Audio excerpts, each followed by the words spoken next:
So that's what I. And you're in Davis Street, right? Yeah, And did you contact the Village of Franklin Park and ask them what you want? but they are anyway getting my water bill, and also I'm getting the phone call from police department for the donation frequently.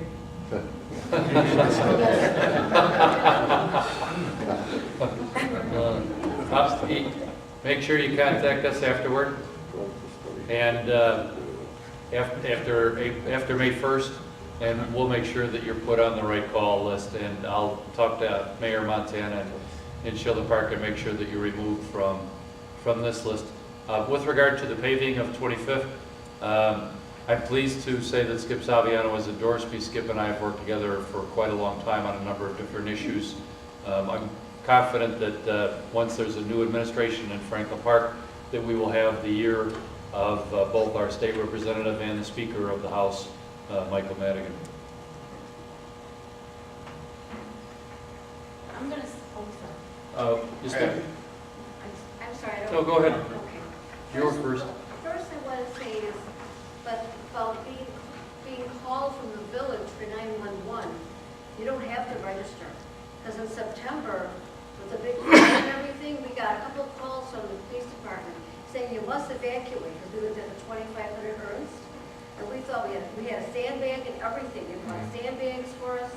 So I never registered. We never registered. They just called us automatically, scared the hell out of us. Yeah, But Barrett, I'm sorry, but Barrett, I do have a question. If your team gets in, are you guys gonna do anything first about Fullerton Avenue? Because that's a pit stop. All those potholes. It's like running the moon. And then also, what about the building, it's Quasar Building, it used to be Motorola? I guess. That place has been vacant for years, and they put that little building next to it years ago, sales office. I pass by it all the time. I never see that open. Will you be able to do anything with that building? Or about that? To address Fullerton, that's a county road. I'm not sure why the mayor hasn't had Fullerton completed. It would be a matter of sitting down with Larry Sufferton, Forrest Claypool, and Mike Quigley, who is not going to be our county commissioner anymore. He's going to be our congressman. And sitting down and putting that line item in the budget. The county board has a meeting every other Wednesday.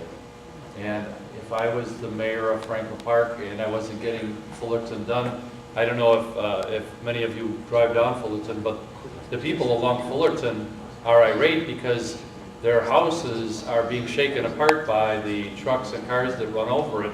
And they're showing me cracks in the thing. I would go to that meeting every other Wednesday and say, "Hi, I'm Barrett Peterson, I'm the mayor of Franklin Park. When are you going to pave? When are you going to repair Fullerton?"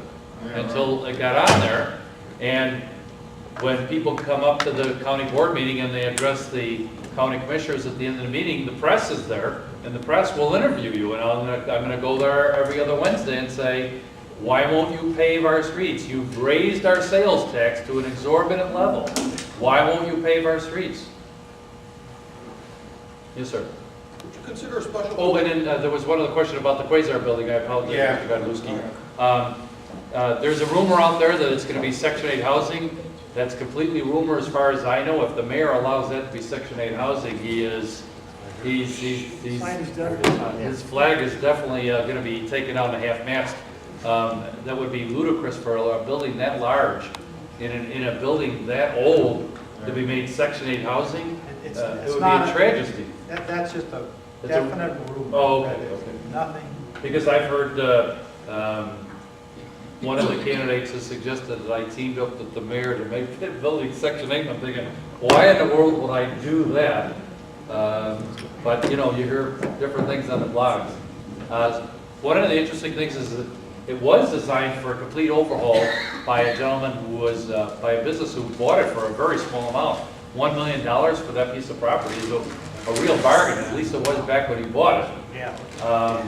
And it would have made an interesting development with luxury condominiums, and they were even thinking of putting in like an outdoor cafe or a restaurant or a theater or something on the top of it, and they would have a workout room inside of it. There'd be security, so there'd actually be a person at the door 24 hours a day, which would be kind of interesting for seniors who wanted a safe place to live or someone who wanted to live in Franklin Park.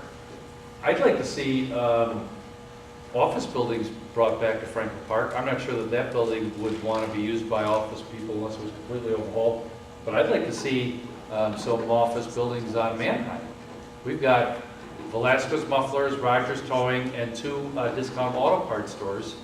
And they're not the development that we want on Manheim. Manheim is a street, the busiest street in Franklin Park. It's a street where most people travel through. And we'd like to see some better development on Manheim and take advantage of of O'Hare Airport. Schiller Park has taken advantage of it. Rosemont has taken advantage of it. I think Franklin Park has been left out in the cold for a long time, and I'd like to change that.